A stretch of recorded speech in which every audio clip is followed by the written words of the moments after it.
It is the aftermath of the war to end all wars, and Europe begins to pick up the pieces.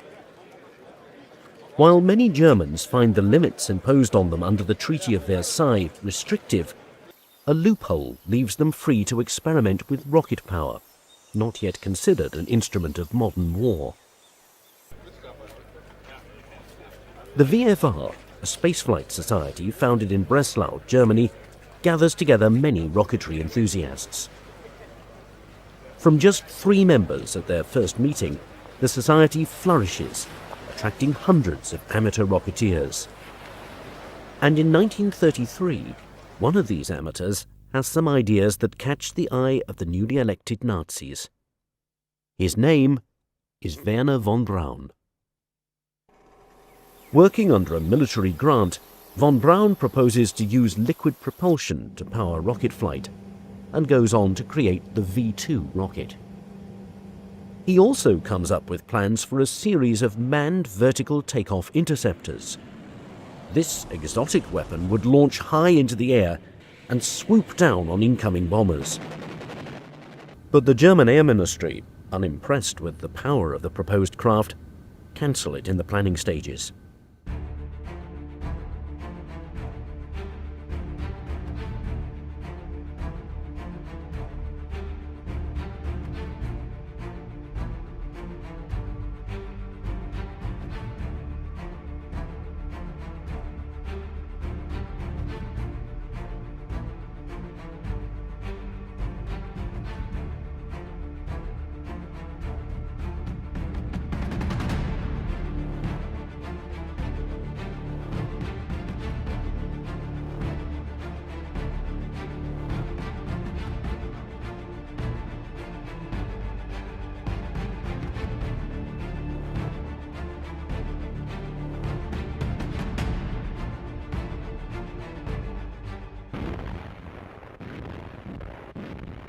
In 1941, Hitler's plan for an 11-month war has stretched into 2 years.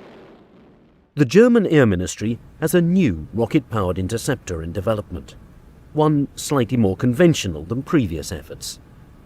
The Messerschmitt 163, the Komet. If you want a brief description of it, it's like flying a runaway train. Before design plans are even complete, General Oberst Ernst Udet orders 70 of these wonder planes into production. You could describe the Komet as a manned surface-to-air missile. It was not designed to fly long distances. It was designed to take off, climb very fast, shoot down bombers, come back down as fast as possible, land as safely as possible, which could be a neat trick, be refueled, reloaded, and then go up again. That was the theory. In practice, it proved rather more complicated than that. From the mind of Alexander Martin Lippisch, the Komet is a swept-wing design, but with a novel twist. There's no tail wing. Formerly the director of a glider research group, Lippisch understands the need to reduce total drag on a fast-moving aircraft. This he achieves through his tailless design. As he explains, birds have tails because birds fly slowly, but the Komet is meant to fly fast. The original designer of that family of aircraft, the flying wings, sort of the tailless aircraft, was Alexander Lippisch. I won't try to pronounce it, but Alexander Lippisch, great aerodynamicist, extremely brilliant gentleman, had done some work before the war on tailless aircraft. He was asked to develop something of a more military nature. Production of the prototype begins in 1941, under great secrecy. And when it's finally fitted with its Walters engine and ready for its first flight, the pilot, risking his life in the cockpit, is a man named Heini Dittmar. On October the 2nd, 1941, the Komet prototype is towed into the air by a Messerschmitt 110 and rises to an altitude of 13,500 feet. Once there, Dittmar releases himself from the 110, turns on the rocket engine, and roars forward, nearly breaking the speed of sound, and finally flying faster than 1,000 kilometers per hour. It's so rapid, things happen so fast, that It's the only time I've ever been in an airplane I felt was a jump ahead of me. The Komet prototype is a success, and plans for a fully operational version are given the highest priority. But as the war begins to turn against Germany, it remains uncertain whether the Komet can become operational in time. For Operation Sea Lion, the invasion of Great Britain, has failed, and Operation Barbarossa, the invasion of the Soviet Union, is failing. Need for a wonder weapon is stronger than ever, but development of the Komet interceptor progresses far too slowly. And while the improved version, built to accommodate a larger engine and increased armament, is assembled and ready, its Walter's engine is not. Delayed in part by mechanical errors and in part by lack of support for defensive weapons, it's not until the summer of 1943 that the engine is finally delivered. But now there are new concerns. Although an extremely reliable engine, this reliability comes at a cost. For the engine is powered by two very volatile fuels, 3 parts C-Stoff, a powerful reductant, to 1 part T-Stoff, a deadly peroxide. When mixed, these fuels react instantly and violently, thus creating a powerful rocket propellant, but a dangerous working situation. What the Germans used was approximately 95% pure peroxide. That thing, when you put it on your skin, didn't make bubbles. It ate you, literally, ate you alive. It had this extremely corrosive effect on human flesh, any flesh, which explains why the pilots and the ground crews had to wear special clothing. You had the equipment, the nozzles, the buckets, everything had to be used and segregated completely. Fueling, cleaning and refueling of the Messerschmitt Komet is a complicated and dangerous affair. To make room for both fuel tanks in the fuselage, the plane is equipped with jettisonable wheels. Every part of the engine, fuel lines and fuel tanks must be meticulously flushed out after every use. For if even one drop of T-Stoff mixes with C-Stoff outside the engine crucible, the entire plane will explode. But finally, on June the 24th, 1943, the improved version of the Messerschmitt Komet is ready for its maiden flight. The plane is towed out to the runway, and the pilot climbs in. He makes his adjustments and prepares for takeoff. The plane starts traveling at 200 miles per hour down the runway. It jettisons its wheels, pulls up 80 degrees, and rapidly climbs to an altitude of 40,000 feet in an unheard of 3 minutes. When the plane levels off, it quickly accelerates to speeds approaching 900 kilometers per hour, faster than any Allied plane could hope to match. It had a very, very fast dive, even with no power. And of course, it was entirely a clear weather machine, because when you ran your fuel out, you had to glide back to your airfield. The only thing was, when you got to your airfield, you had to make sure that you had no fuel at all aboard, because they were very explosive fuels, and even a hard landing and some fuel aboard would cause the whole aircraft to disintegrate. It is more maneuverable around all 3 axes than any known airplane, and nearly 200 are produced for active service. Combat operations begin in 1944, and as expected, Allied fighters are at a complete loss as to how to react.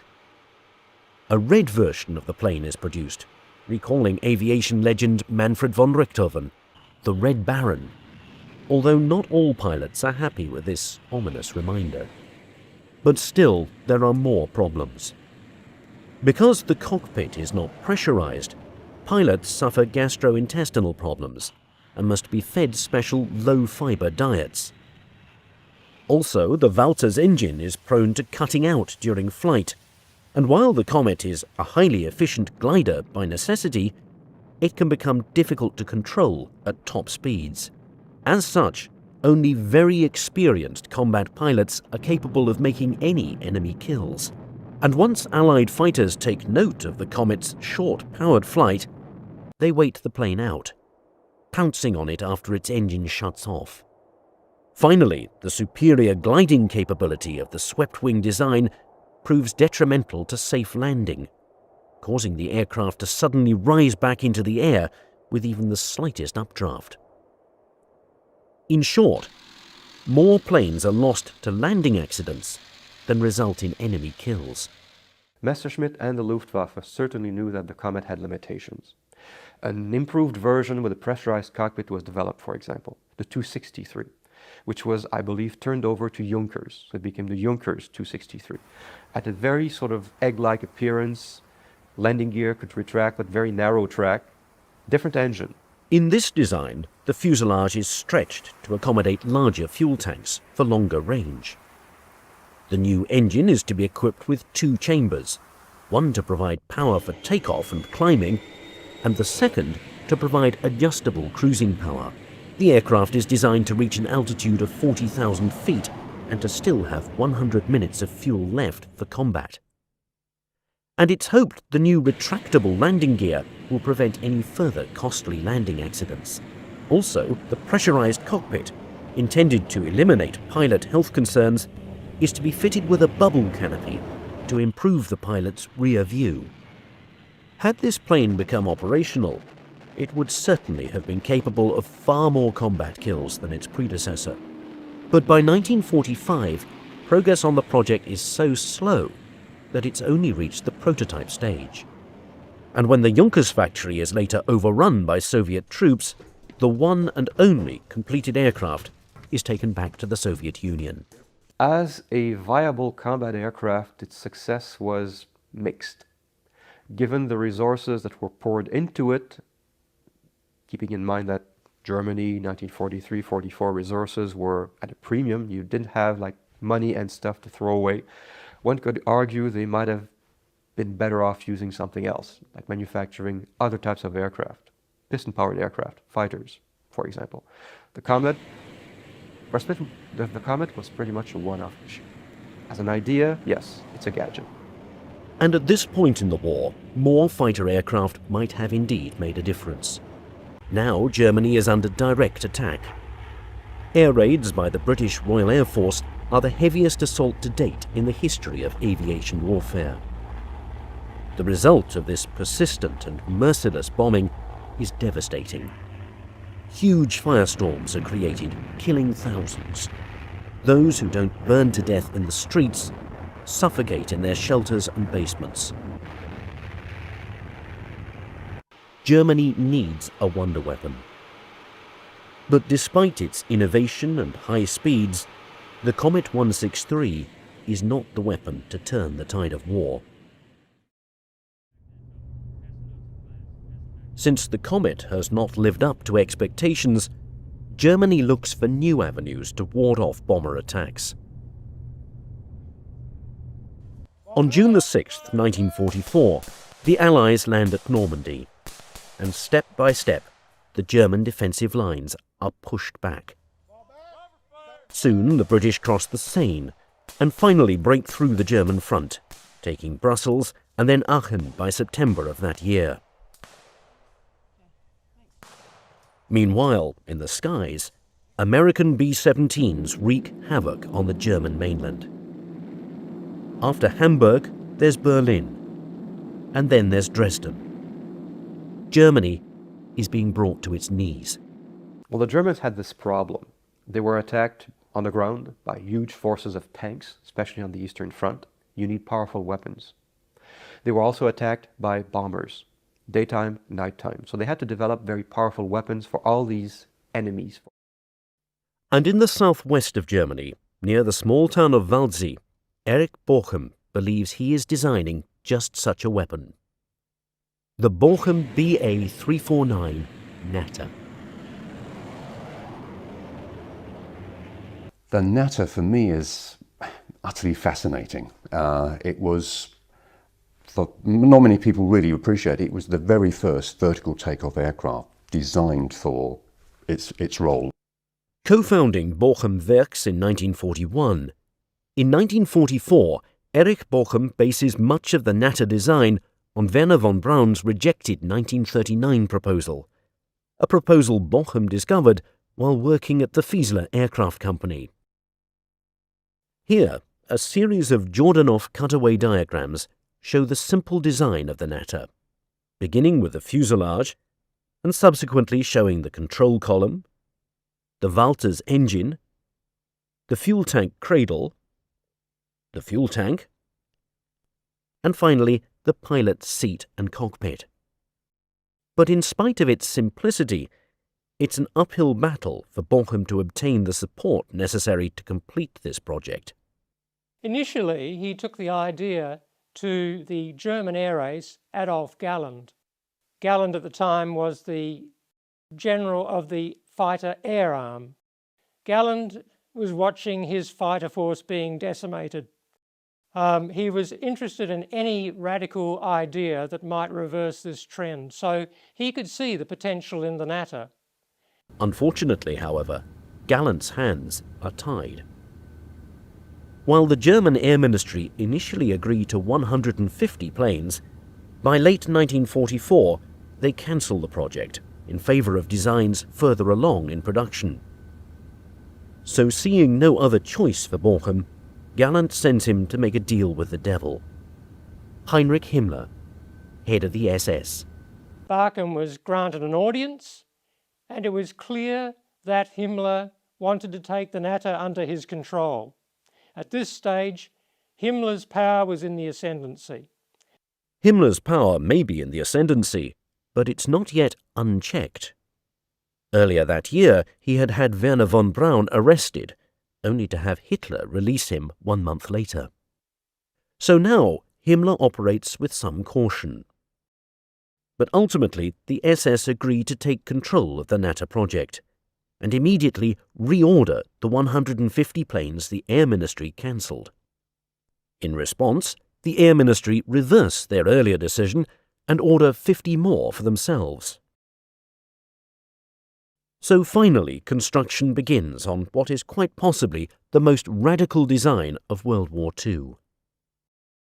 The fuselage is mostly a series of wooden frames covered with plywood sheeting and held together by screws and glue. Only the cockpit, itself contained within a wooden frame, is made of armour for the pilot's protection. The wings are rectangular wooden slabs without flaps or control devices, and the cruciform tail consists of 4 fins and 4 control surfaces. Interestingly enough, the Walter's engine used to power it is the same liquid propellant engine used in the Messerschmitt Komet, requiring both Seestoff and T-Stoff for fuel. However, as additional takeoff thrust is needed, a much older technology is also used. 4 solid fuel rockets, using the same black powder that had been experimented with decades earlier by enthusiastic German rocketeers, are bolted to the aft fuselage. It truly is a radical design. The Natter was something completely different. You fired it off like a missile, vertically from a ramp. So it was even closer to the idea of the manned missile than the Komet was. Because the Natter requires no runway, it can be built and launched from almost anywhere. And as both the plane and the pilot are meant to parachute to the ground, not land after flight, there are written instructions on the fuselage on who to call for retrieval. Also, as the Natter's accelerated rate of climb will cause the pilot to temporarily black out on liftoff, it's initially guided by ground radio control. Radically brilliant in its combination of old and new technology, the Natter nevertheless remains a dangerous experiment. And now it's time for a manned test. But who would agree to such a potentially suicidal mission? It's January 1945. The war is going very badly, and the SS, now in complete control of the Natter project, are demanding a manned launch. They begin the search for a qualified pilot, but a pilot of a very particular kind. The kind who might be convinced to accept a mission that could go disastrously wrong. The answer to their prayers is 22-year-old Lothar Sieber. A remarkably experienced pilot, he had worked for the secret KB-200 unit, flying captured Allied bombers, including American B-17s. But 2 years earlier, Sieber had lost his rank of Oberleutnant after being court-martialed on an alcohol-related charge. Demoted to a mere Gefreiter, or private first class, now his only hope of regaining his former rank is the Natter. But there is one snag: Gertrud Nardit, his fiancée. The two are engaged to be married, and the question remains, will Sieber risk his life and the future happiness of the woman he loves just for the rank of Oberleutnant? They must have been quite deeply in love, because when, prior to Sieber taking off in the Natter, he wrote a will the day before, and it's a very touching document in which he says that he leaves all his worldly goods to his fiancée, and as well as that, he said that he would be happy if she would take his name, even though they weren't married, if he should pass on.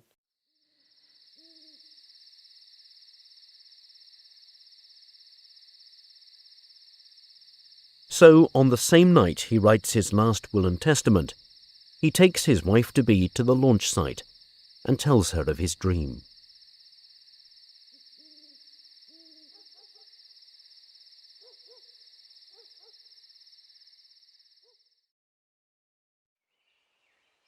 On March the 1st, 1945, Lothar Sieber is the first pilot of the Luftwaffe, the first of the world, to man a vertical takeoff interceptor. The flight lasts 55 seconds and reaches 1,600 feet. But when the canopy is released, Sieber fails to eject himself, and he goes down with the crashing plane. The Balchem Natter's first pilot is dead. The test, a calamity. Nevertheless, in the month that follows, 3 more unmanned test launches are conducted. Shortly after that, the plane is put into operation, with a battery of 10 at Kirchheim, near Stuttgart. So it is, in April 1945, that pilots stand alert, ready at a moment's notice to launch the Natters and engage approaching enemy fighters. But the fighters don't come. The pilots are looking in the wrong direction. For the Allies no longer attack from the sky, but from the ground. On April the 20th, 1945, the US 10th Armored Division drives its tanks and troops into Kirchheim, and the next day crosses the A21 Autobahn into the Natter launch site. Fierce fighting ensues, but there are no Natter planes left for the Allies to capture. Under SS orders, they have all been destroyed. The first manned vertical takeoff interceptor never sees even 1 day of action. While the mere idea of a wooden supersonic plane is completely unheard of outside the chaos of the Nazi regime, had the Natter fought in battle, it certainly would have caused some damage to the Allied bombing force. For, as unpractical and dangerous as it is, the Natter could still reach a height of 30,000 feet in a matter of minutes, and would be prepared to fight the enemy with a salvo of high-powered rockets. Having no cannon, the Natter was fitted with rockets, unguided rockets, 55mm Orkans. They would be aimed visually at the pilot. Once he got close enough, he fired them at the bomber. Hopefully 1 or 2 would hit the aircraft. And once that was done, being unarmed, the pilot would sort of break up the aircraft. That's how it worked. It would pull a lever, the canopy, the cockpit section would go one way, the rear of the aircraft would go another way. Both sections would come down, hopefully in one piece, to be reused. The end would come down by its own parachute, the front part of the fuselage would come down by its other parachute, and at a certain safe height, the pilot could actually just get out and come down by his normal parachute. The catch is, it was another gadget. If the Komet was a bit of a risky gadget, the Natter was a very risky gadget. Shortly after Germany's defeat, a complete but broken up Natter airframe is discovered at the German Research Institute for Gliders near Salzburg. Later, 3 more operational units are discovered in a meadow near St. Leonhard in Austria, and at least one of these units is quickly evacuated to the United States for further study.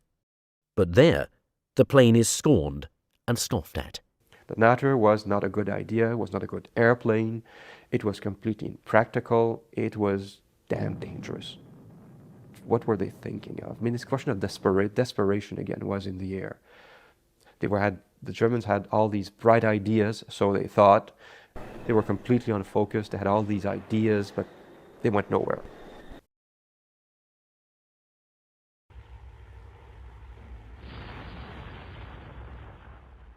The last few months of the war, the Allies had such overwhelming firepower, control of the air. Whatever the Germans would have had, other than the atom bomb, wouldn't have had any effect at all. But is it really so easy to dismiss German ingenuity? While in practice these wonder weapons certainly did not work as planned, ultimately they do lead to some very important later developments. The Natter for me is really the precursor in concept terms to the space shuttle. You can send something up, you can get it to do its job, and then it all comes down again and you can reuse it. For all their differences, both the Balkan Natter and the space shuttle have similarities. Both are monoplanes. Both take off vertically, use liquid propulsion and solid booster rockets, and both are initially guided by autopilot. But then these similarities shouldn't really be all that surprising. For who is the man considered the father of the United States space program but Wernher von Braun? The very same man whose original vertical takeoff proposal inspired Erich Balchen to build the Natter, thus cementing the legacy of Hitler's rocket men.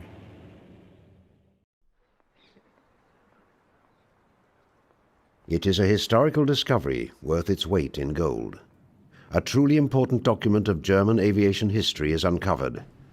It is not found in the archives or by any secret military personnel after the war. It happens instead by accident. On an ordinary day for this factory worker, he discovers a sealed canister containing a drawing. It appears to be a blueprint for the design of an aircraft. On closer inspection, the document dates back to the mid-1920s. What it turns out to be are the workings of a deadly state-of-the-art bomber, illegal in Germany at that time. Its origins are inspired by this strangely designed plane. It may look backwards, but the logic behind the design is truly forward in thinking. It is one of the original tail-first, canard-designed planes, and the concept behind it demonstrates Germany's desire to be at aviation's vanguard. In the Ente, again the duck, late 20s, they had this design. Tail first, not really an airliner, but a few seats. The tail first design would allow you to triumph against the stall. The stall was very much a feared thing. You lose control, you crash. A canard, a tail first design, can say that if forward tail stalls, nose goes down, pick up speed, airplane stays in the air, all is well. The prototype flew around 1927-28, worked quite well. It is an unconventional design by an unconventional designer. Heinrich Fokker is hoping to remove one of the pilot's biggest concerns since the birth of aviation, the dreaded stall factor. Thus, the design is catching the attention of aviation enthusiasts from around the world. Innovative as the F-19 may be, it is not without its flaws. Eventually, it crashed. If you lose control of it at low level, it's deadly. And Mr. Wolf, the Wolf of the Focke-Wulf, he's the one who died in the crash. With the death of their founder, and with military aircraft strictly forbidden in Germany, those at Focke-Wulf are now at a fork in the road. Do they keep on developing canard technology for peaceful and, most importantly, legal purposes? or do they risk both the company's future and their freedom by turning it into a deadly weapon of force? In an extremely risky decision in the history of the company, the plan for the F-19 dramatically changes. Instead of being the originally planned sports plane, it is now going to be a deadly bomber, capable of causing tremendous havoc over Europe's skies. The man behind this madness is one of Germany's true engineering geniuses, Kurt Tank, who joins Focke-Wulf as a result of a company takeover. Being there every step of the way, he harnesses and perfects this technology into what becomes known as the Model 42. The source of funding for this ambitious project in an economically starved country is still unknown. However, there is one thing for certain. Germany's quest to rule the skies is something neither military defeat nor monetary limitation can stop. Tail-first design was developed for a number of reasons. If you have a canard configuration, you have a very thin nose because your engine is behind the pilot. You can technically, at least in theory, increase speed with the same amount of power, which is good for combat aircraft. Also, because you have a fairly thin nose, you can improve, to a certain extent, pilot visibility. When completed, this aircraft, powered by BMW's V12 engines and possessing a maximum speed of 200 miles an hour, is for Germany both her sword and shield. Any potential enemy will think twice about pushing around a Germany possessing an arsenal of aircraft carrying 20 200-pound bombs on board. More importantly, if Germany desires to reclaim her lost territories following the Treaty of Versailles, the Model 42 can put immense fear into both Europe's citizens and industries with its capability of causing enormous destruction. As testing rapidly advances, ironically, the rug is pulled from underneath them by neither pacifists nor neighboring European powers, but by the most militaristic regime in history. As Hitler's Nazi Party comes to power in 1933, the newly installed Chancellor's main interests are in maintaining and consolidating his power. An illegal aircraft project, if discovered, could be the end to his fragile rule. As a result, the project dies alongside German democracy. Although the Model 42's future is ended with the single stroke of a pen, the concept of canard technology lives on. Focke-Wulf obeys the government's decision, but at the same time rapidly develops what is known as short takeoff and landing technology. One of its crown jewels is the FW-61, the world's first fully controllable helicopter. Its creator, Professor Heinrich Fokkers, much like his German predecessors, symbolizes that an idea can never be defeated, no matter what obstacles it may face. Had this bomber plane been approved for production on a massive scale, one can only imagine what impact it would have had on the Second World War. It is one of the conflict's greatest what-ifs. In fighting both Britain and the Soviet Union, it might well have tipped the scale in favor of Germany. The Model 42 thus may have resulted in a soaring victory and changed dramatically the outcome of the war in Europe.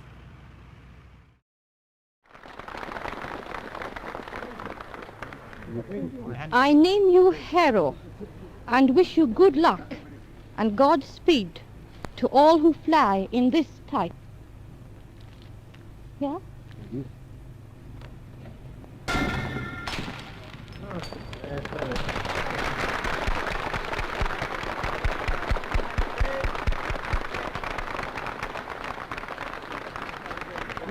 Thank you very much.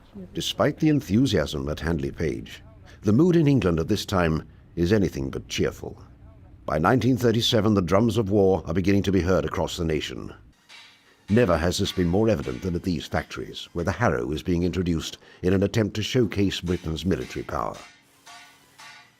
Unfortunately, it is technologically years behind the now cancelled Model 42. With $400 million being spent on aviation in a single year, the government assures its citizens that they have nothing to fear with this powerful weapon on their side. However, the question remains as to whether these bombers can stand up to the growing German threat. These fears are finally realized as Britain's cities are repeatedly bombed by the Luftwaffe, causing enormous destruction and loss of life. The Blitz has now focused the world's attention to what the bomber is capable of doing. The nation everyone is looking to is in dire need of a solution to this deadly problem. It may be one of Britain's most unusual designs for a plane. At Miles Aircraft, this prototype, known as the Libellula, marks not only the resurrection of the canard design, but also exemplifies a company truly thinking outside the box. People were very appreciative of the fact that Miles had this wonderful innovatory streak in them, and that they might come up trumps with something. During the war in Reading, Berkshire, the factories of Miles Aircraft are working overtime, making a substantial contribution to the nation's war effort. What is capturing the imagination of the company's top designers is the reconstruction of a revolutionary aircraft. A plane that will capture massive attention with a design so futuristic that it is years ahead of its time. Hard at work with their initial sketches by ambitious and intelligent designers, the canard plane is reborn. In this factory, British men and women are side by side, hard at work putting together this complicated design. While their soldiers are fighting on the front lines, these workers have stayed behind. Their job is to maintain the production of wartime equipment on the home front. And a mighty task for them is to construct this unusual plane possessing a tandem wing arrangement, requiring countless hours of labor. Unlike standard aircraft, the Libellula M35 has its wings at different heights and at different lengths. The reason for this is that the lesser wing acts as a forward-mounted stabilizer, thus improving control, especially in regards to landing. With its shorter wingspan and not requiring them to fold, when completed, the M35 is to be used as a carrier-borne naval fighter. Its sister plane, the second of the Libellulas, with an additional engine, is intended strictly for bombing purposes. Its creator, George Miles, says that when completed, the plane will resemble a dragonfly. In just 90 days, the first plane is built, remarkable for its time. Those at Miles Aircraft are determined to see what this plane can do once it is up in the air. Getting the plane ready for flight, engineers are putting the Libellula in position. As the final inspections are being conducted both underneath the plane and in the cockpit, the company, having a huge investment in the aircraft's success, hopes to put it into mass production shortly, pending government approval.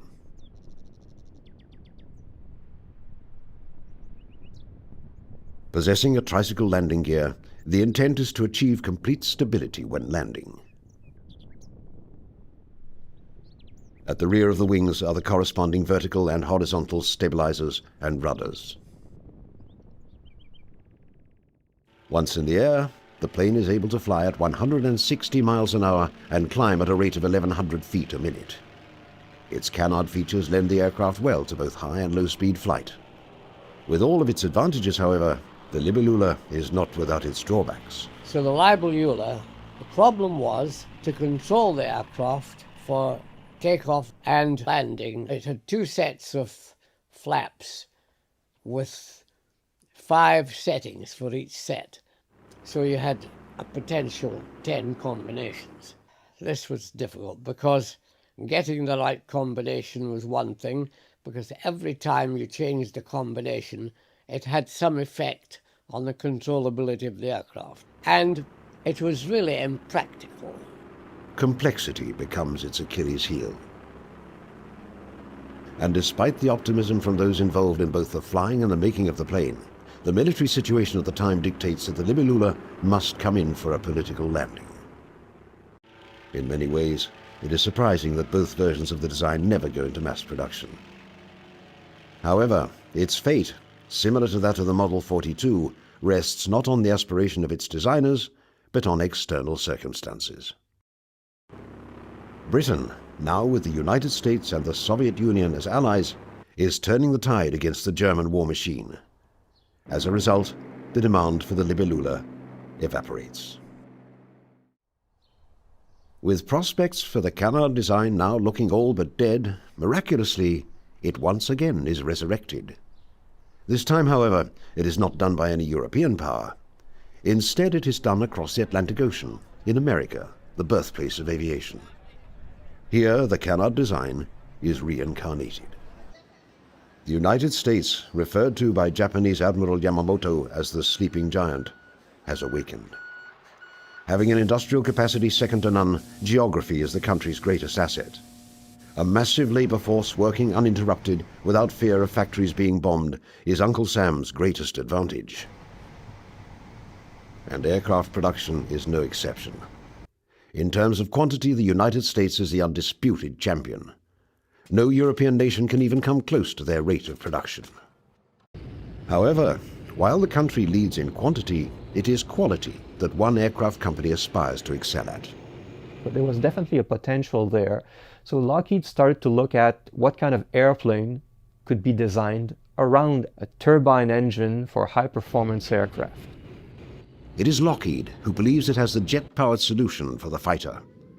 One of its most secret projects of the war is the L-133 prototype, which is tested to see if this new technology can be harnessed into something tangible for the United States military. Thus, the Canard design, an important component of the project, rises from the ashes. At first, the Army Air Force show interest in the project. The emerging military-industrial complex, however, dictates the final decision, with it becoming a case of quality versus quantity that ultimately determines the project's future. They looked at it and sort of, well, this is all very interesting, but you have an engine that's a wee bit on the complicated side, and you're producing Hudsons for the Brits, Lightnings for us, you're producing light transport aircraft, and in some cases, like Lightning, for example, your deliveries are good, but may not be quite as good as we would like them to be. And you want to get involved in the design of a new type of engine and a new type of aircraft. Please slow down. Our enthusiasm is not necessarily there. With war raging on in both Europe and the Pacific, a policy of producing what is known and reliable is enacted. Every second must be accounted for. With the possibility of the model not functioning properly, precious time must not be spent testing the unknown. Thus, the L-133 becomes, much like the Model 42 and the Libélula, an aircraft whose potential remained unfulfilled. There is no doubting, however, with its state-of-the-art technology, the development of the L-133 would have brought Canard technology to a new level. It is the right place, just not the right time for Lockheed. To the employees at Curtiss-Wright and Canard enthusiasts, deliverance has arrived with the XP-55, known as the Ascender. With the main wings located at the tail end of the fuselage, it is certain to attract attention due to its unique design.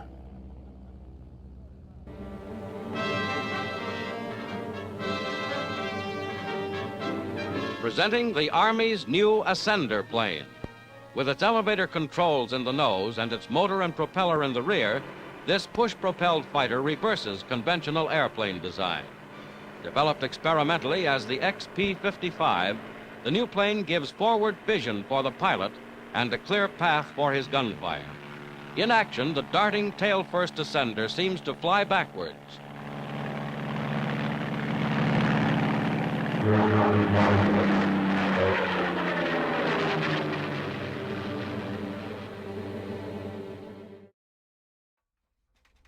Its origins lie in an Army Air Corps flirtation with unconventional aircraft design. And nothing defines the unconventional like the tail-first plane. Despite a policy of turning out proven aircraft on a massive scale, there is some room for experimenting. Originally intended as a design to be powered by Pratt & Whitney liquid-cooled H engines, it is perhaps the best chance Canard technology has of becoming more than just a blueprint or a workable prototype. Mass-scale production is the ultimate goal of its enthusiasts.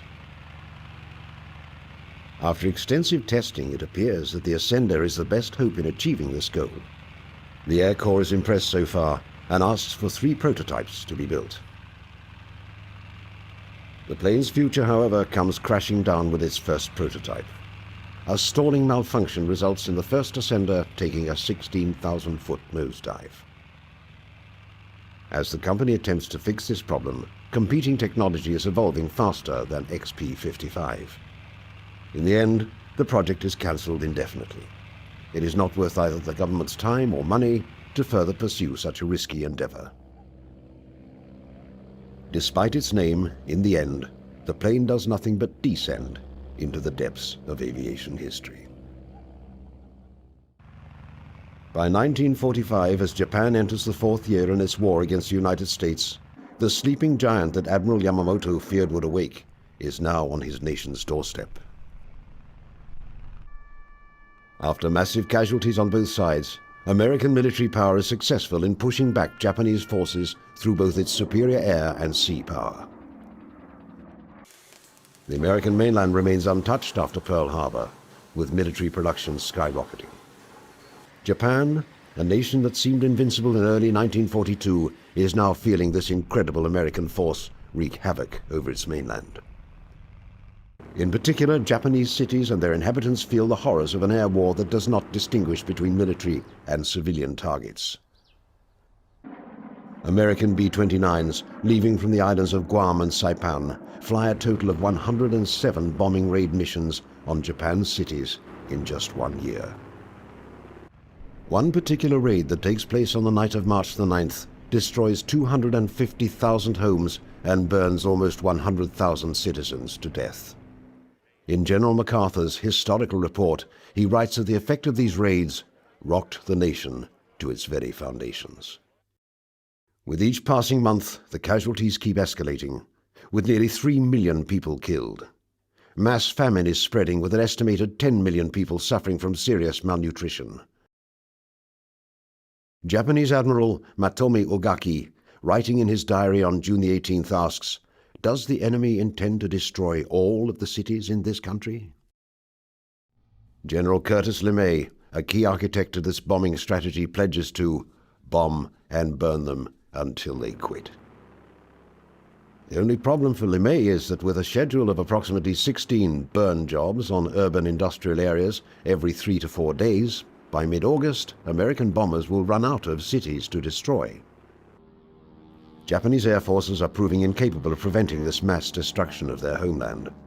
A carrier raid in March of 1945 results in 161 out of 193 Japanese aircraft being shot down by American forces. Vice Admiral John S. McCain pledges to hunt down and destroy every damn plane in Japan. Despite the much-feared kamikaze tactics being employed by Japanese pilots, American military leaders are no longer planning the possibility, but the eventuality, of Japan's surrender. The maps being used by both the Joint Chiefs of Staff and the President show that whether it is through a ground force invasion or through the dropping of an atomic bomb, Japan is a nation on the brink of defeat. The only decision being made by the political and military leaders of the United States is which course of action they should embark on in order to achieve the goal of an unconditional surrender. To those Japanese military leaders who are in their last throes, their hope is to develop a highly maneuverable interceptor plane to act as an antidote against American B-29s. The Shinden aircraft, developed by Kyushu, is the only aircraft with a canard designed to be ordered into quantity production during the Second World War. Equipped to hold one pilot and having a wingspan of 36 feet, armed with 4 30mm cannons and a top speed of 466 miles per hour, in addition to its important canard features, the Japanese military is hoping that Shinden holds the answer to solving the problem of the B-29 bomber. Work begins in June of 1944 to develop this plane, whose name translates to Magnificent Lightning. By now, however, time is not something Japan has on its side. Although the first prototype of the Shinden flies on August the 3rd, it is simply too late to prevent a devastating American attack. 3 days after it is tested, the first atomic bomb is dropped on Hiroshima. 3 days later, the city of Nagasaki is dealt the same blow. With these two bombings, in addition to the Soviet Union declaring war against Japan, the demand of unconditional surrender is met on September the 2nd, 1945, marking the end to war in the Pacific. The story of the Shinden remains one of the greatest what-ifs in Second World War history. Had Japanese production and testing begun earlier, Would this aircraft have been able to stop American bombing plans as hoped? If the jet technology for this aircraft arrived in time, would the Shinden have been to Japan what the Spitfire and Hurricane had been to Britain in its time of need? For it remains an unknown piece of canard history.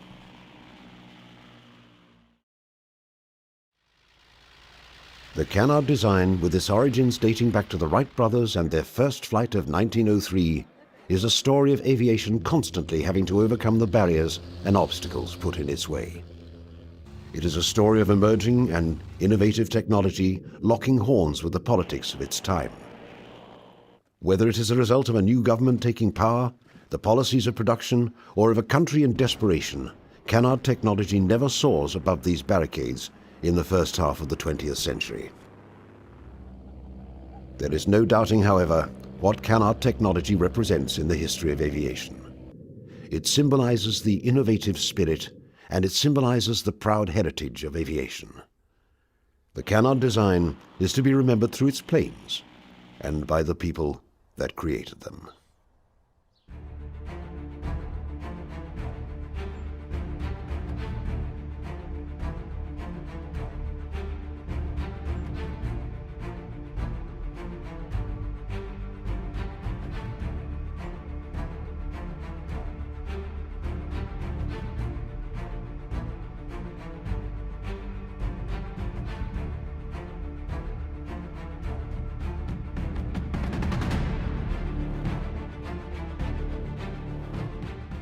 During the early stages of the Cold War, and before the advent of guided missiles, the West had to rely heavily upon jet-powered fighters to ward off Soviet bombers. For some time, the only effective armament for these fighters were barrages of unguided missiles. One of the changes that took place in the 1950s involved air-to-air weapons. It had been traditional until then that combat airplanes would carry machine guns or cannons. And everyone knew and everyone said that fighters need guns, except when they didn't say that. And they didn't say that when they were talking about defending the United States against bomber attack. They designed several types of interceptors that used partly or entirely unguided air-to-air rocket projectiles. At first, each interceptor would just have one opportunity to fire in a gunshot approach with a weapon from a bygone war. The B-29 was more expensive to develop than the atom bomb. It was so complex to build that some manufacturers are said to have taken on other projects just to avoid being selected to assemble this most advanced flying machine. Even Boeing didn't really want the task of building their own creation. In the end, the Army Air Force took over much of the management, although Boeing, Bell, and Martin still had to deliver. The B-29 was cloaked in secrecy throughout its early development. Occasionally details were released, but this was really disinformation to confuse the enemy, who by 1944 had seen enough of the superfortress to fear its destructive capability. In one such subterfuge, a single B-29 was landed near London to convince the German High Command that many other B-29s were to follow. The result was that Germany took extensive precautions to counter the superfortress, although none were necessary as the United States never planned to attack Germany with B-29s. The war against the Japanese Empire was a very different matter. Japan was the target that the superfortress was conceived and built to attack. Rushed into service, many early B-29s flew over Japan with technical problems, particularly with engines overheating. One safe haven for a damaged and struggling superfortress was the Soviet port of Vladivostok. At this time, Russia was not a combatant with Japan. In fact, it was technically a neutral power that could not give support to either the United States or Japan. At least 3 B-29s were forced to land in Vladivostok. They were promptly seized, repaired, and flown to Moscow. Just before the Japanese surrendered, Russia declared war on Japan, which made them a US ally in the Pacific. But Russia still refused to return the 3 B-29s.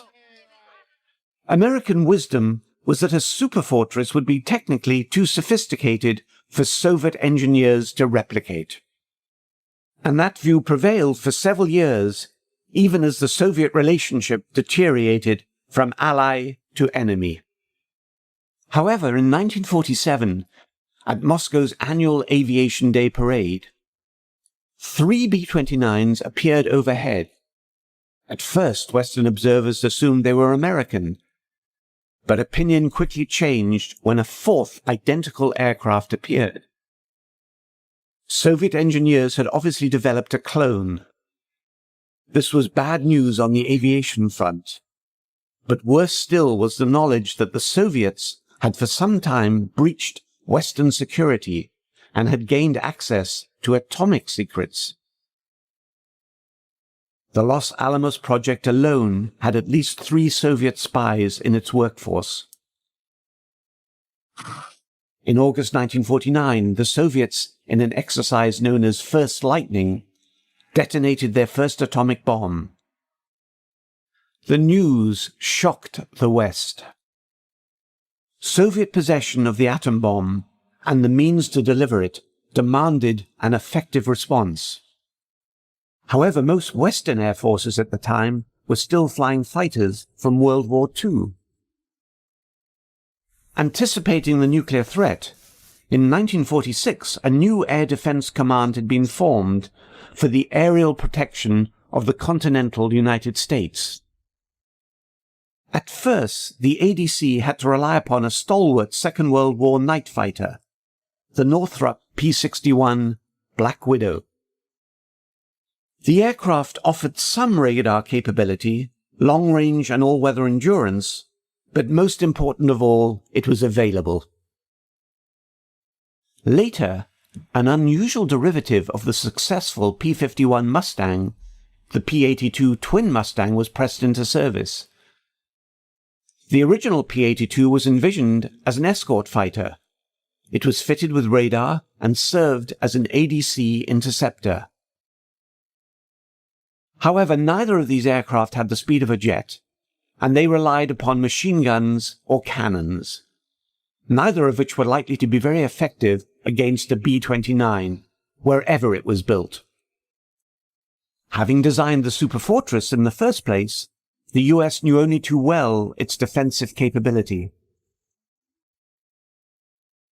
The task of successfully downing a B-29 had been given to German engineers some years earlier, when the Nazi hierarchy were tricked into believing that superfortresses would be used over Germany.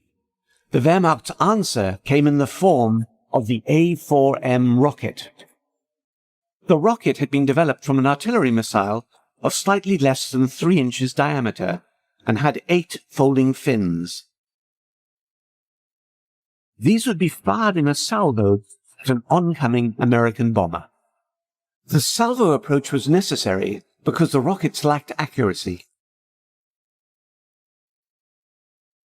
Allied intelligence had been aware of the A4M's devastating effect when they hit a target, especially when coupled with the speed of an Me-262. Against this arrangement, the Allies had no answer. One of the weapons that really, I think, would have been a very frightening thing if it had gone much further was the Me-262 armed with the R4M rocket missiles. Now, they had 2 batteries or 2 racks of 12 in each wing, and they were used right at the end of the war. Not in a great deal, but when they struck a bomber, it wasn't a question of damaging it, downing it. It was a question of disintegrating the entire thing. it was a hit was total destruction. The technology was really quite basic. In the 262's case, the launch platforms were basically carved out of wood. Other German interceptors using the A4M were fired from a simple metal tube nicknamed the stovepipe. Apart from the A4M's motor, the only other technology it employed was its folding fins, which snapped open after launch. FW-190s and Me-262s were adapted to use Germany's new rocket defense. However, there was one aircraft that was built around the A4M, extremely ambitious and reflecting the desperate state of the Third Reich. The Bachem-Natter's sole reason for existence was to deliver the deadly folding fin rocket. The Natter used a chemical-driven Walter rocket as its main motor. 4 solid-fueled rocket power plants aided its vertical takeoff. Bachem's design only flew on one occasion and killed its young pilot in the process. But knowing of its deadly potential, Allied ground troops were to prioritize the capture of anything to do with the A4M. Fast forward to 1949. NATO gives Russia's clone nuclear bomber the codename Bull. By this time, some of America's first-generation Air Defense Command jets were close to delivery. Many of them were developed for use with 2 valuable assets that would help reduce the Soviet threat. Firstly, the US had improved on the A4M concept with the introduction of a 4-finned, 2.75-inch rocket that would ultimately be named Mighty Mouse, after the popular cartoon character of the time. Quite a few of the aircraft projects in the 1950s did away with the gun. It was thought the gun, and in other words, close-in fighting was no longer required. It would be air-to-air missiles. But you can only carry a small number of missiles at the time. And so an alternative to the gun was the unguided rocket. In America, the version was known as the Mighty Mouse. Airborne radar was also coming of age.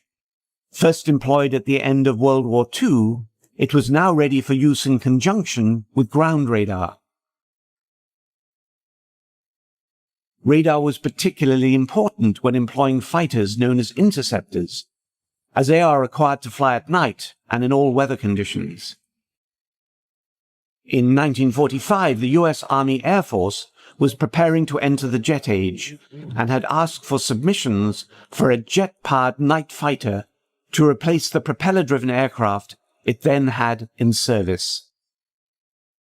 A serious contender for this contract was the Nighthawk, a 4-engined dual-seat interceptor from the Curtiss-Wright Company.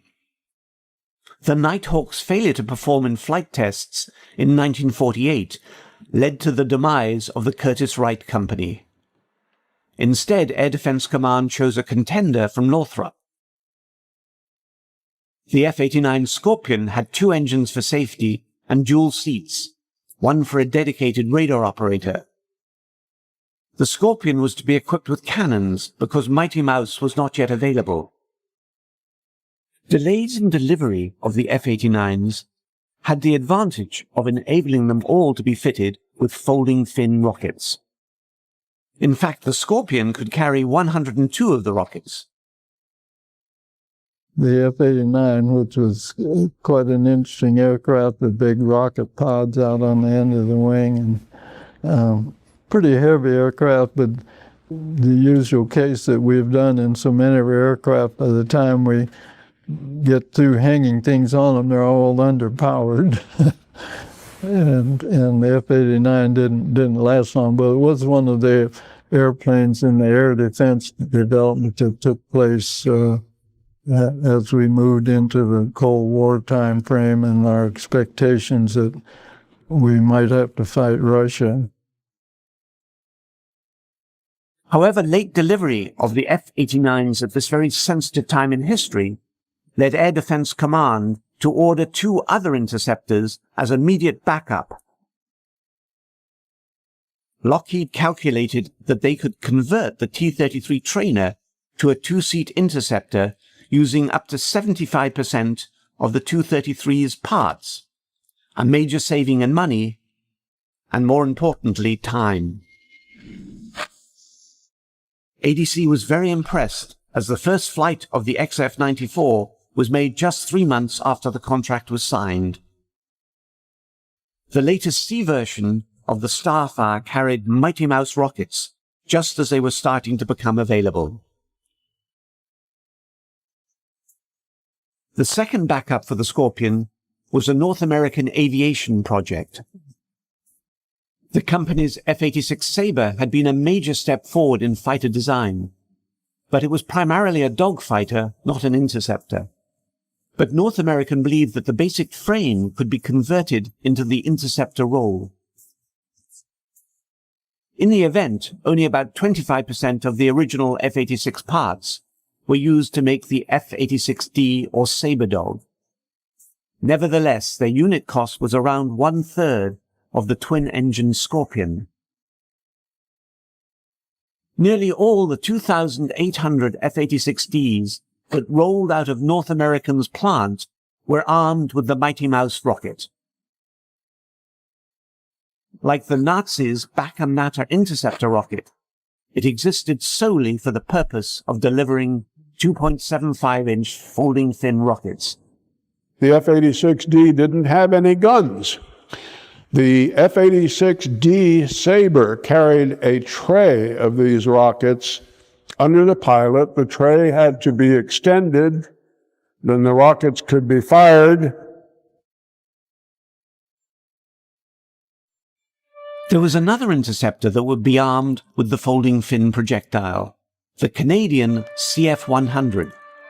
We had 2 rocket pods, 29 rockets each. And so there's 58 total, and it was a one-shot effort.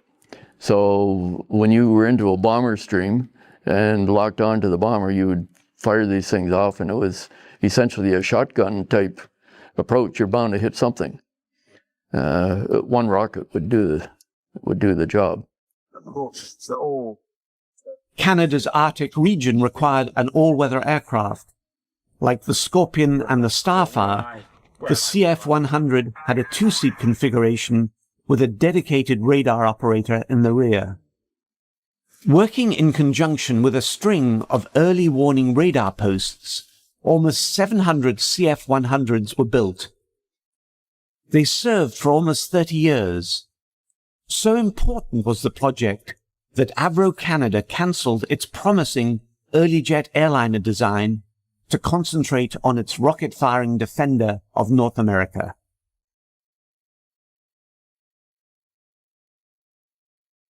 Eventually, Mighty Mouse rockets were superseded by supersonic surface-to-air missiles like the Boeing Bomark.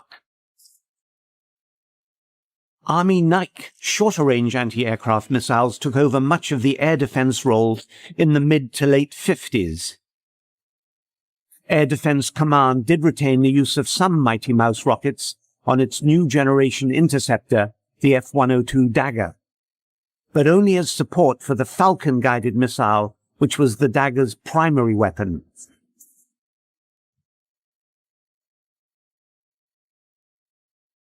As guided missile technology improved, the Mighty Mouse was no longer able to compete for a spot on board U.S. interceptors. Unguided rockets. They didn't have very much range. They were unguided, and of course the moment you fired them, they were under the effect of gravity, so actually getting them to actually hit a target, anything beyond a very short distance, was really not much chance. And so needless to say, by the 1960s, this weapon wasn't carried very often at all.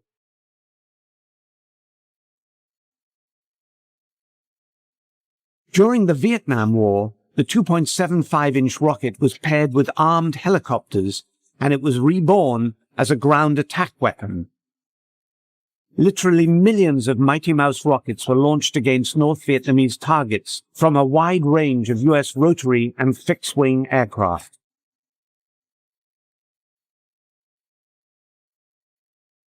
Specialized warheads could be fitted onto the rockets depending on their intended end use, be it anti-personnel, anti-tank, or basic target marking.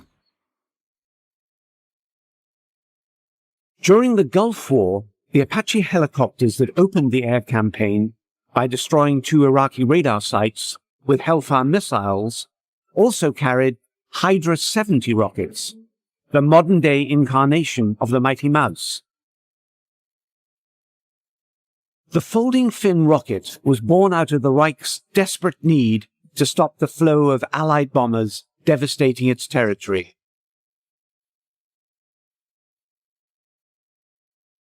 When faced with the possibility of nuclear annihilation by Soviet bombers, the US grabbed onto this German weapon and adapted it into their own Mighty Mouse.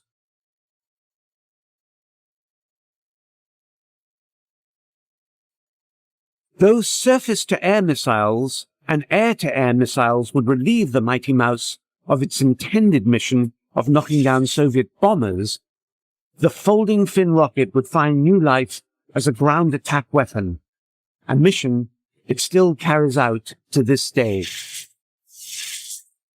In 1938, Luftwaffe Chief Hermann Göring declares, "I completely lack the bombers capable of round-trip flights to New York with a 5-ton bomb load. I would be extremely happy to possess such a bomber, which would at last stuff the mouth of arrogance across the sea." 4 years after that statement is made, the nation of Germany begins to feel the industrial strength of America firsthand. Bombers begin pounding the Nazi regime day after day with attacks from England. With the United States means of production out of reach, any hope of retaliation seems impossible. Little do American leaders know that 3 planes are being developed in order to do just that. Messerschmitt 264, Junkers 390, and Focke-Wulf TA-400 are being rushed into production to make it across the Atlantic in order to reciprocate this destruction. It is a project cloaked in secrecy for more than 70 years. Many details are sketchy, based on hearsay and unsubstantiated claims. Now take an in-depth look at both the planes and the possibilities they represented. Could they have tipped the scale in favor of the Axis so late in the war? Could they have actually made it across the ocean and back without refueling? Explore alongside historians and experts the story of the America bombers.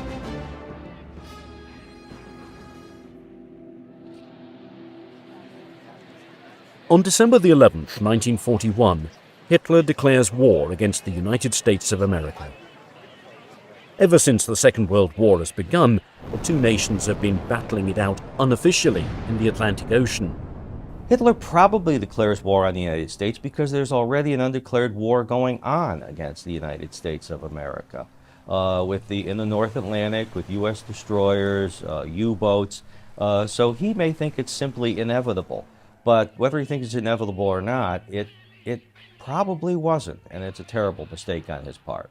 We came in the war because of the Japanese, because of Hitler's stupid agreement with the Japanese. And he lived up to his agreement, but it really did cost him the war. You know, if he'd never made the alliance with Japan, you know, we might be doing this interview in German. Before Pearl Harbor, America supplies the Allies with war materials, causing its ships and German U-boats to clash as a result. It is quite clear that the United States had broken their neutrality at least 6 months before Pearl Harbor by assisting the British in getting the convoys from the United States to Britain safely and without being attacked by German submarines. So there was actually this warlike activity already in existence between American destroyers and German submarines without there being a public state of war. Just prior to Pearl Harbor, there are a series of incidents in the North Atlantic. 3 destroyers are involved in altercations with German U-boats. The Greer, the Kearney, and the Reuben James. And there's an escalation with each one. And with the Carney, it's merely an exchange of fire. There's a torpedo fired at the rear after a U.S. plane takes a shot at the submarine. With the Carney, the ship is actually hit with a loss of U.S. life. And with the Reuben James, that is sunk. And Roosevelt points to this as a reason for increased vigilance and activity against the Nazis. And it's a question of who fires first and all that.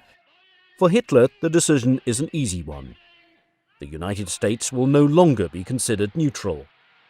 The gloves can finally come off. Its shipping capabilities are now fair game for German submarines.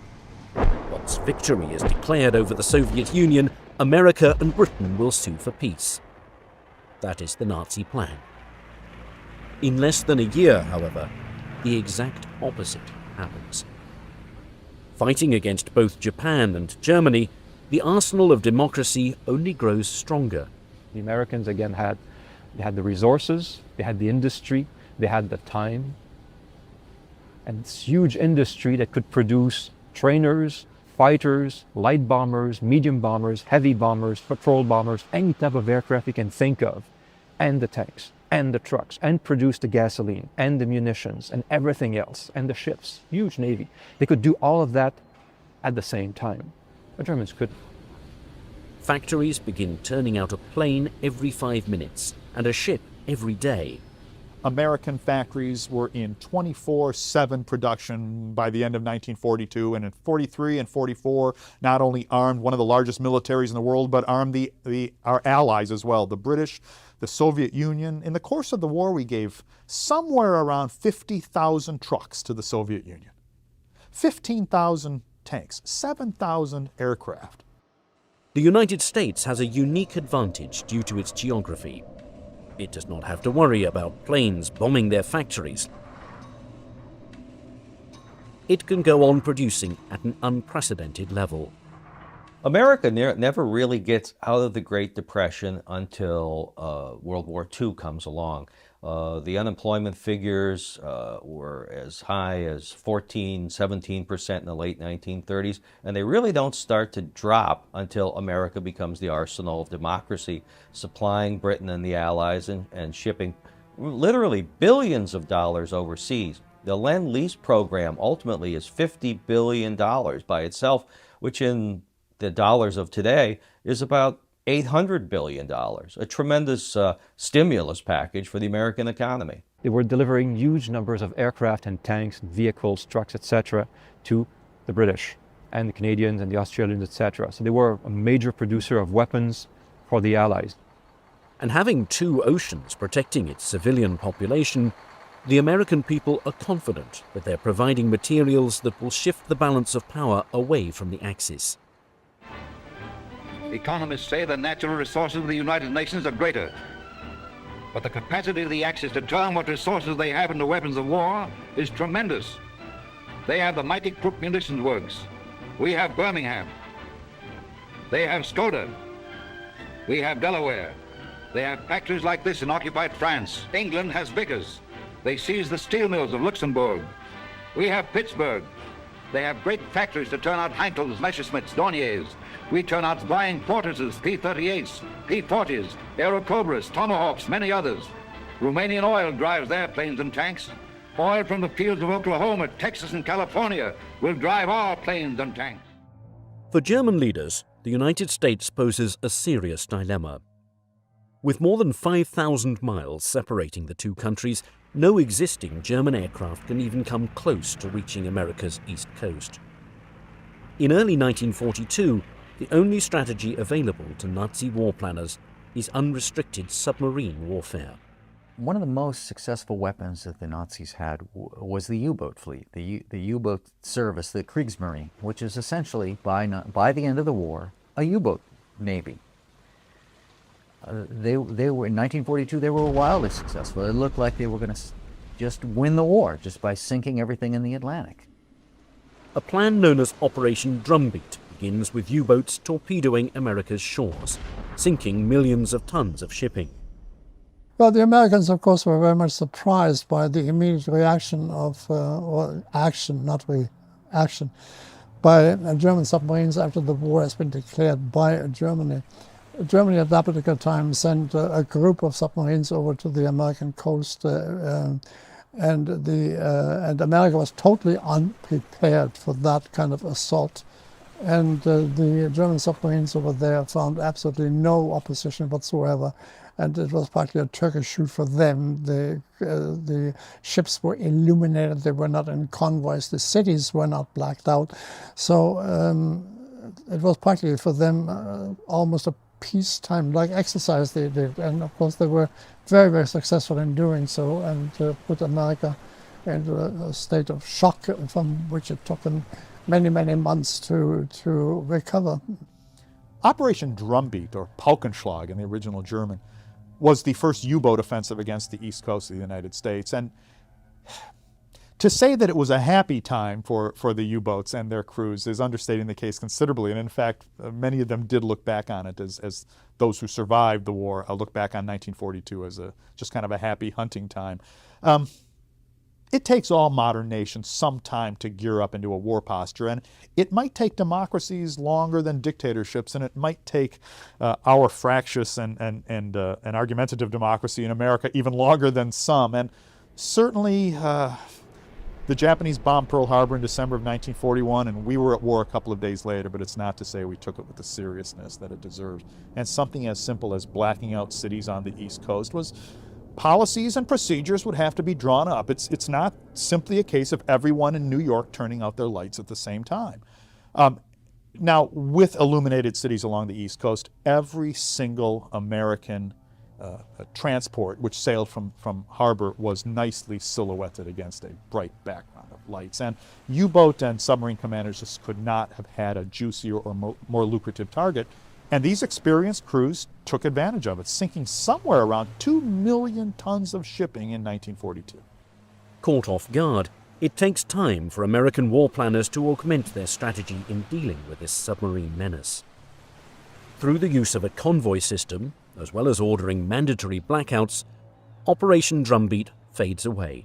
The turning point can be placed at early 1943, in May, I think, when we lost about 40 boats in 1 month or something like that. By 1943, materials and supplies begin reaching Britain with little interruption. Once on English soil, their impact is felt immediately. B-17 flying fortresses and B-24 Liberators begin flying over the heart of Germany. Alongside British planes, the fatherland is bombed mercilessly.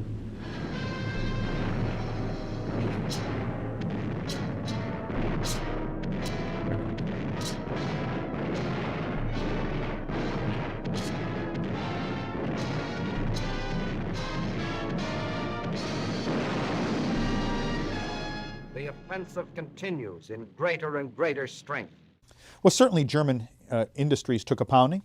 German civilians took a pounding.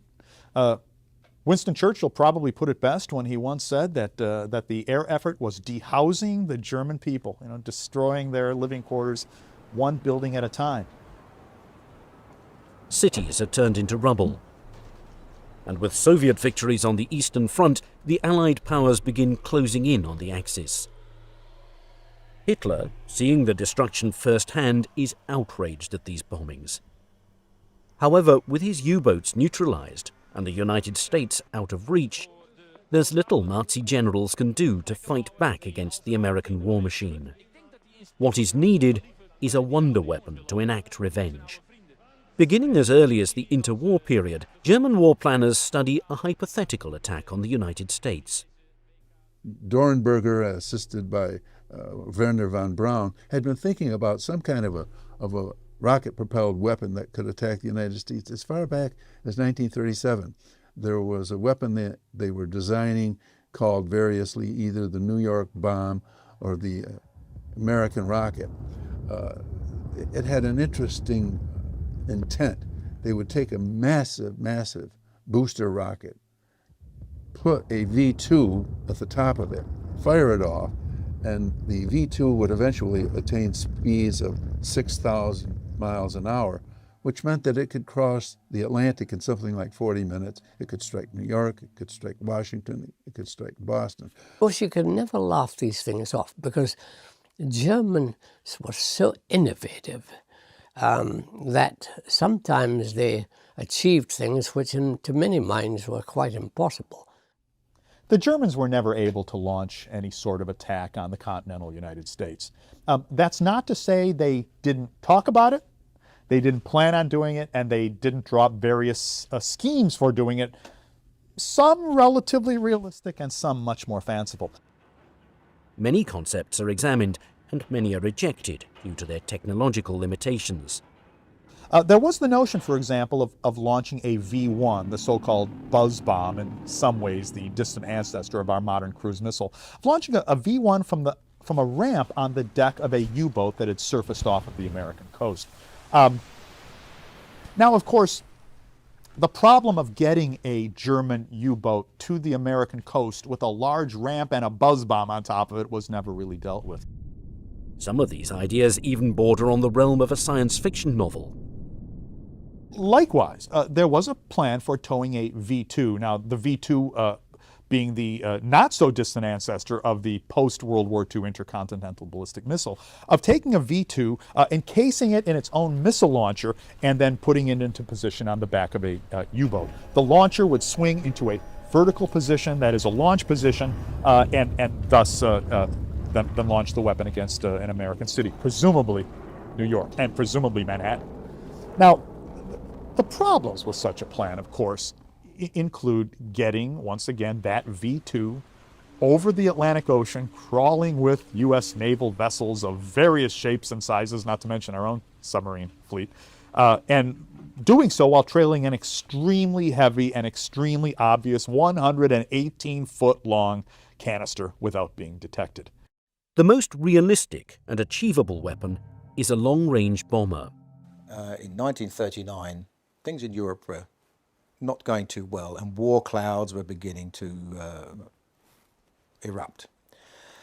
It was then that Hitler realized, and some of the hierarchy in the Luftwaffe realized, that they may need something that could fly a little bit further than what they originally conceived. So they put out a specification to try and get a bomber that might reach the United States. Attacking the American East Coast with raids the same way the B-17 is attacking the fatherland.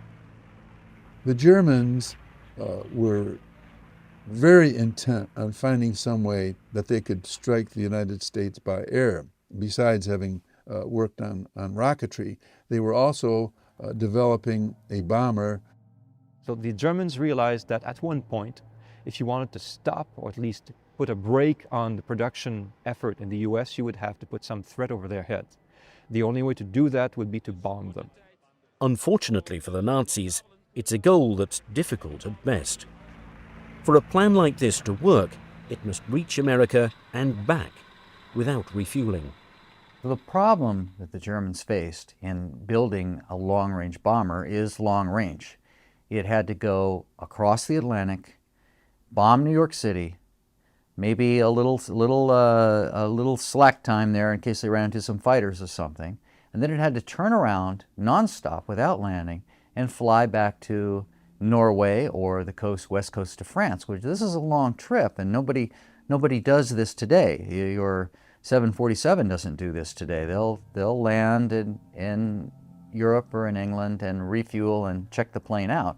They couldn't do this. The Germans couldn't do this. They had no way to land. So if you're going to do this in a round-trip fashion, you have to have a truly intercontinental bomber. And this is something the United States didn't have until the B-36, which was 1949-1950.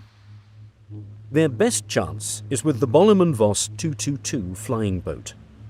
But the odds of it making it back to the fatherland are slim to none. Well, I flew the 222, and I would certainly agree it could get to within range of the American coast. It was a pretty impressive flying boat. I do not believe that they could ever have attacked the American coast and got away with it, because So it had this tremendous range, and it was nice, quite nice to fly. It had quite light handling controls. It was very vulnerable to a fighter attack. Now, I just don't see it surviving any attack by any fighter at all, frankly. 12,000 miles would be needed in order to strike. No plane during this time can even come close in covering a distance this size. The Germans' longest-range bomber, the Heinkel 177, is encountering numerous problems with its unworkable tandem engine arrangement. They didn't really get around to building 4-engine bombers, and when they did, it was an off and on type of thing. So one general actually was fired over this idea that he didn't come up with a 4-engine bomber later on in the war, Ernst Udet. He was marginalized and then committed suicide, probably over this very issue. A plane of this magnitude must instead be designed from scratch.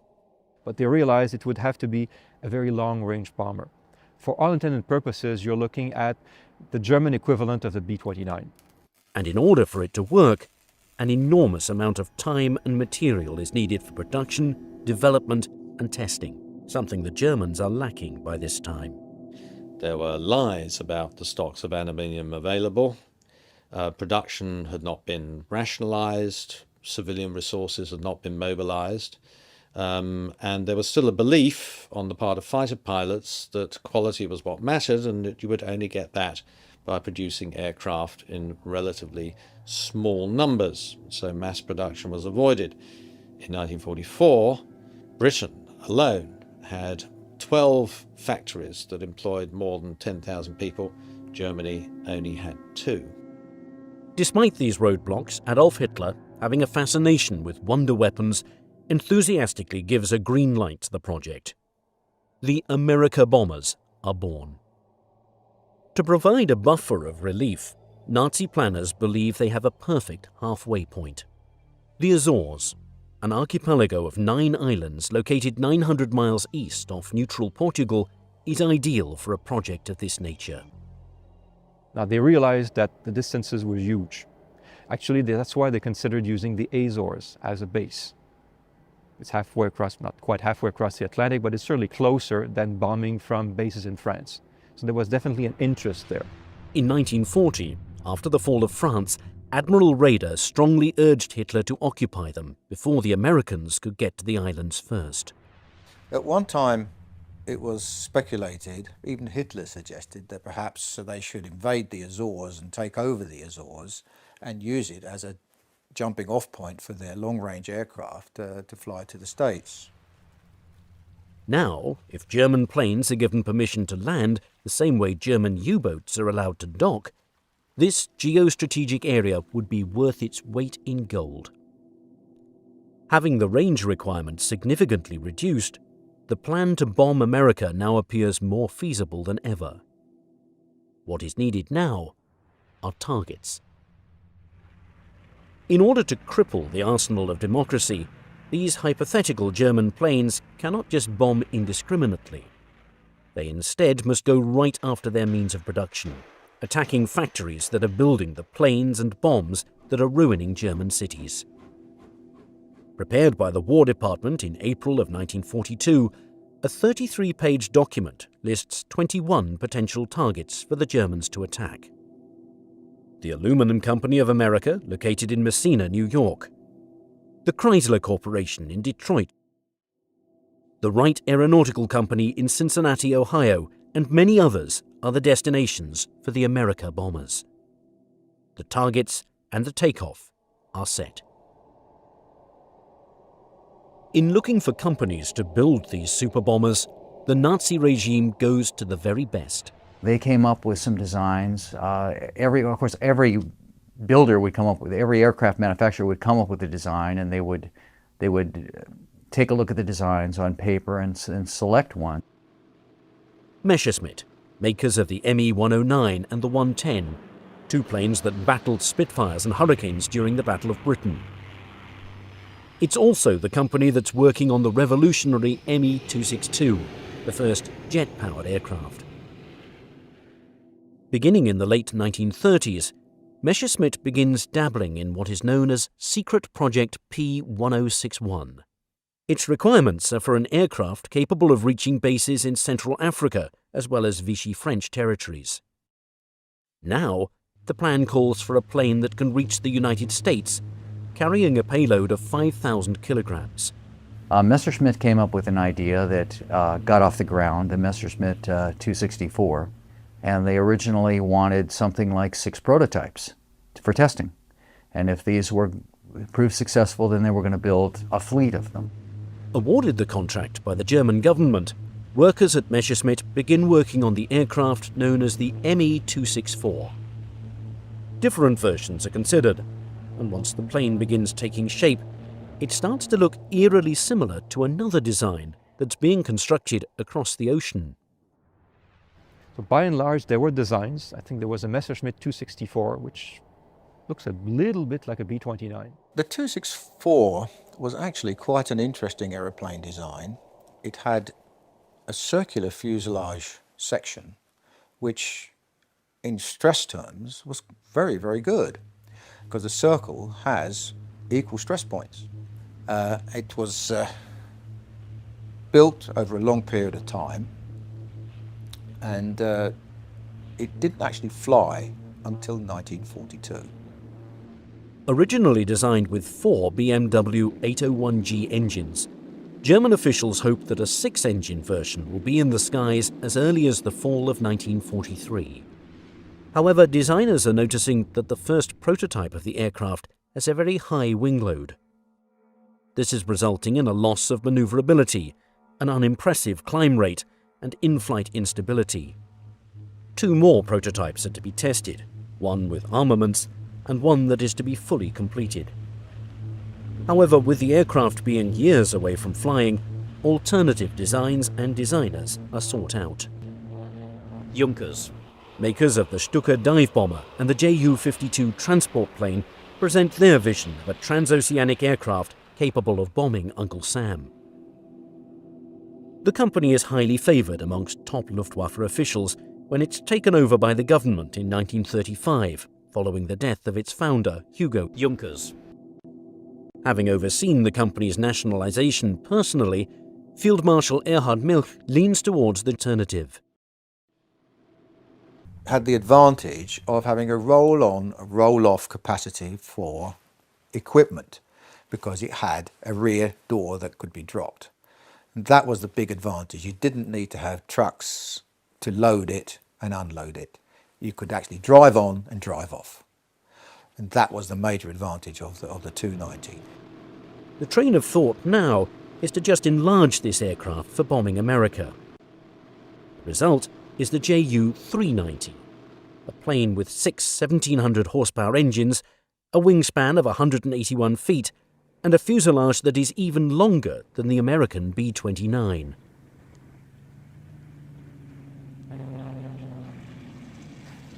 Junkers were actually adapting their Ju-290 aircraft into the Ju-390, which was actually a 6-engined aircraft. And a lot of people, especially the German Navy, thought that would be quite a nice aeroplane, and others thought that yes, it would make a very nice America bomber. The Ju-390 was a similar situation. There were 2 built that we know of. One was given to Hans Bauer, the Hitler's pilot. So it was for Hitler's use, for state use. So Hitler had a 390. Built at the Junkers factory in Dessau, the first prototype is able to make its maiden flight in August of 1943. They had high hopes for this bomber, and between this and the Messerschmitt 264, it looks like that much time, or if not in total time, these were controlled by the SS. Despite its early success, the Nazi hierarchy still wants an insurance policy. On August the 11th, 1938, the nation of Germany makes history when a Focke-Wulf Condor arrives in New York City after a rigorous 24-hour flight across the Atlantic. There was still this belief in the USA that they were very safe and isolationism was still very, very rife there, and that any kind of invasion from abroad would have been almost impossible. However, in 1938 an event occurred which changed all that. This was that on the 10th of August 1938, a Focke-Wulf 200 took off from Berlin-Staaken and flew right across the Atlantic and landed at Floyd Bennett Field in New York after a 24-hour, 59-minute flight, non-stop. This put the wind up senior military people who suddenly realised that they weren't quite as safe as they thought. Having proved itself capable of flying long distances, the aircraft goes to work during the war, providing reconnaissance for U-boat operations. The Focke-Wulf 200, it was of course the civil Condor at one stage, and then it was militarized to become the Courier.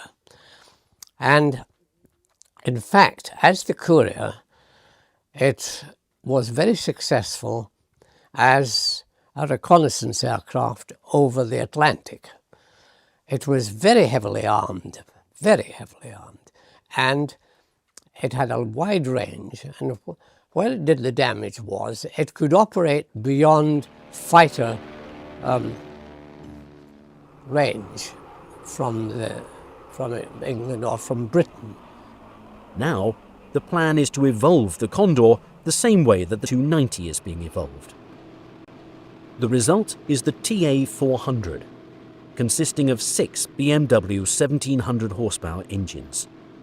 Just to keep this monster up in the air, an unprecedented 32 fuel tanks, capable of carrying 7,000 gallons of gasoline, are put on board the aircraft. Possessing a pressurized cockpit, 2 remote-controlled turrets, 20mm cannons, and a payload of 22,000 pounds. The third of the America bombers appears to be the deadliest. As Germany struggles to find a way to attack the United States, many options are looked at. Submarines, space rockets, and espionage are appealing, but the most realistic strategy by 1942 is a long-range bomber. 3 companies, Messerschmitt, Junkers, and Focke-Wulf, all bring their designs to the table and begin working on planes that can render a decisive blow against America. Russia did not actually capitulate.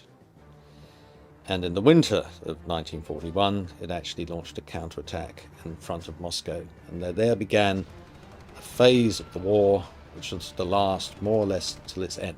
It was a war of attrition, a war eventually to be on 2 fronts, precisely the war the Germans always knew they couldn't win.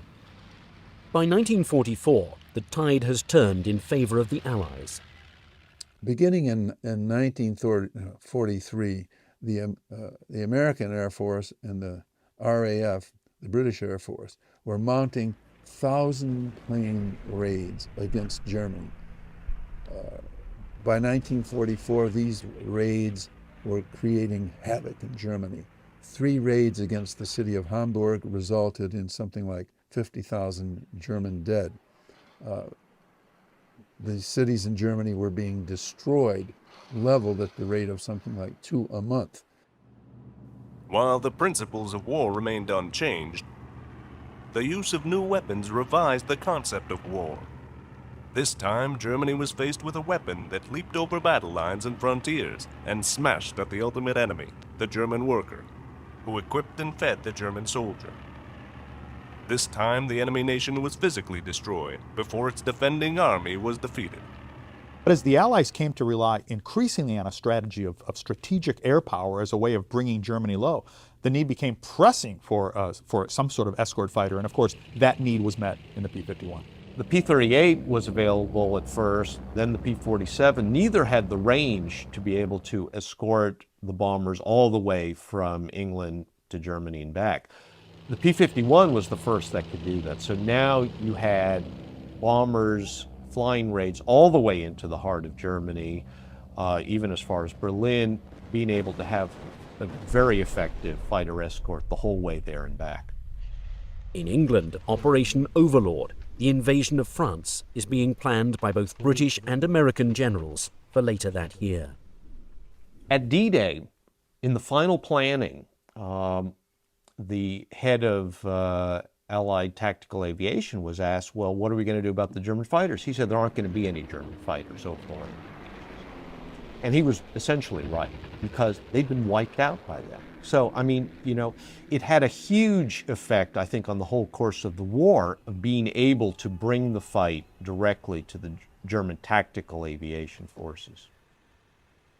For a Germany in its last throes, they begin turning to the secret weapons they have invested so much time and money into as the saviors that can strike a knockout blow. The Holy Grail was a weapon of mass destruction.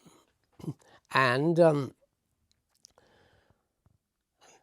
they had gone the road of the nuclear, hoping to get the nuclear bomb. They had gone the road of the V1 and the V2. But they were always, as I say, searching for that Holy Grail. August of 1944, Hitler and Mussolini met in Germany. Mussolini took a train to Germany, and they had a little heart-to-heart talk. Mussolini said to Hitler, look, I've been deposed once, I've been reinstalled in northern Italy. The Allies are in Italy. The Allies are closing in, the Russians are closing in from the east. It's August of 1944, and what guarantee do I have, if I still throw in my cards with you, Adolf Hitler, that you can actually pull this war out, because it's not looking good now. And Hitler said to Mussolini in so many words, I have some wonder weapons coming. In Peenemünde, the Luftwaffe is working overtime, getting the V1 flying bomb ready to launch. And if this device fails, the revolutionary V2 rocket is going to strike the fear of God into the Allies, being the predecessor of today's intercontinental ballistic missile. The V1 and the V2 were extremely important in terms of later weapons development. The V2, of course, a single glance at it will make clear that it is the ancestor of the later ICBM, the intercontinental ballistic missile. But perhaps even more than that for most Americans, it is clearly the ancestor of our NASA effort to reach space. The target for both these weapons is London, where no one will be spared. Britain's ally, the United States, is also set to receive a deadly dose of a different type of wonder weapon. The Americans were using Great Britain as an aircraft carrier to bomb Germany. Bombing England or bombing London alone, the British may have said no more, but there's no guarantee that the Americans were even going to let them do that at this point. They were so intent upon crushing Germany, and they had the Russians moving in from the east. So for a lot of political reasons, you have to stop this at the source. So the Germans were interested in bombing New York City, number 1, Moscow, number 2, and London, number 3. In order to strike fear across the Atlantic, the America bombers are being hurried along. As development continues, the Nazi leadership is hoping to get at least one of these planes across the ocean to deliver a fatal blow. The Junker 390, which was tested in a flight that managed to remain aloft for something like 12,000 miles, which would easily have made a round trip to the United States. And one of the practice runs they ran within 12 miles of the U.S. coast. The Germans even had another bomber in their plans, and that was a Messerschmitt plane, the Me-264. It was also tested and very likely could have struck the United States. If this plan proves successful, the psychological impact could be the German equivalent of the Doolittle raid. Yeah, the targets for the Me-264 would obviously have been preferred to be military targets. But the propaganda value of simply dropping a few bombs on New York would have had an amazing effect both in the USA and on the morale in Germany. In the USA, it would have no doubt caused a lot of panic and created a lot of defensive maneuvers within the East Coast because they didn't know if and when the bombers could come back. In bombing the United States, the Germans saw that they could politically damage the United States, to damage the American leadership so much that the Americans would reconsider their quest for total victory. That, in other words, that the Germans could do a deal. The Germans could do an armistice on the Western Front and perhaps keep fighting the Soviets. They really didn't like the Soviets. The Americans and the British they didn't, that wasn't part of the bargain when they started the war. They really didn't, they looked upon us as more of a nuisance that got to festered and became a huge problem for them. So they would have always liked to just do away with us and continue fighting the Soviets. As intelligence leaks, President Franklin Roosevelt and Prime Minister Winston Churchill begin to worry about the secret weapons Germany might have in store for them. Franklin Roosevelt was very conscious of the capacity of German science.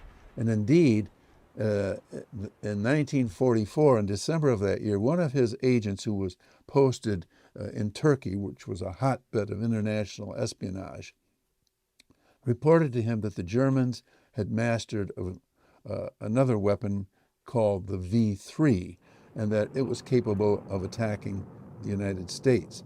Now, Roosevelt took this threat seriously. In fact, he confided to one of his people that he understood that a single bomb launched in this method could destroy a United States city.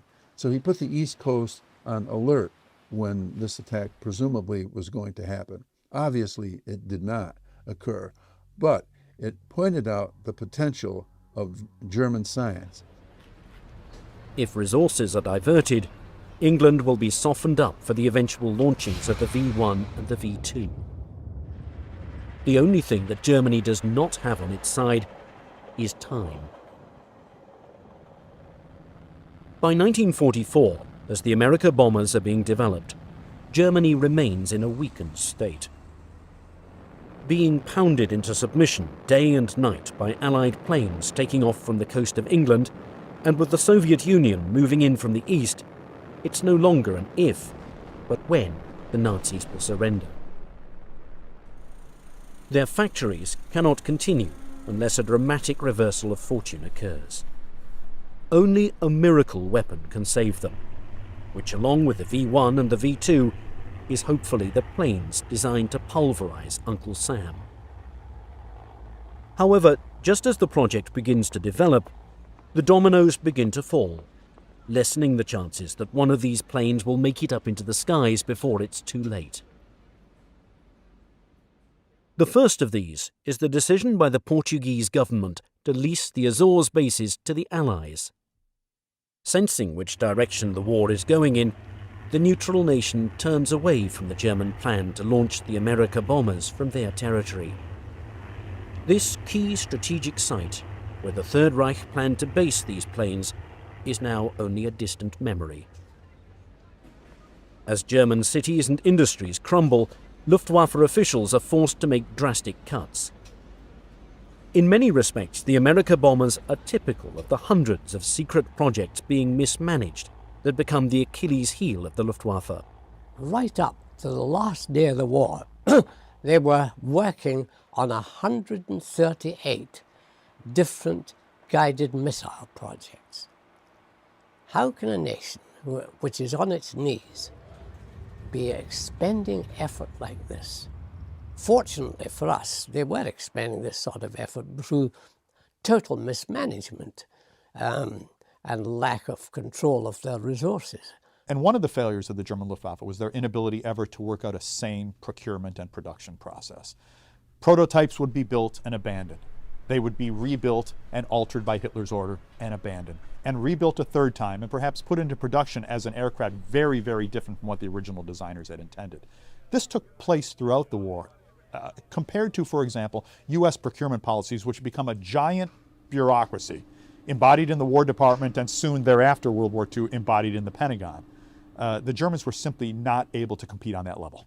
Only 3 Me-264s had actually been ordered, out of which only 1 was realized, and the other 2 were still in small parts. and nothing really serious was taking place there. And then out the blue, the RLM, the German Air Ministry, asked if they could produce 30 Me-264s. But then everybody realised that where would they build them, how would they build them, and from what would they build them? It was really, the boat had been missed on any of that.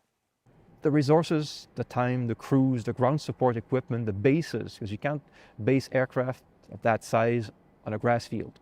You need all the infrastructure. You have to get the bombs to the base, you have to get the fuel to the base, and not just once. You have to get the fuel coming back constantly, day after day after day. It's a huge infrastructure that the Americans and the British had to put up in Great Britain. The UK was a giant service station. It's hundreds, thousands of aircraft had to be refueled constantly. That infrastructure did not exist in occupied Europe for a large bomber force. Because sending 2 aircraft every week, what's the point?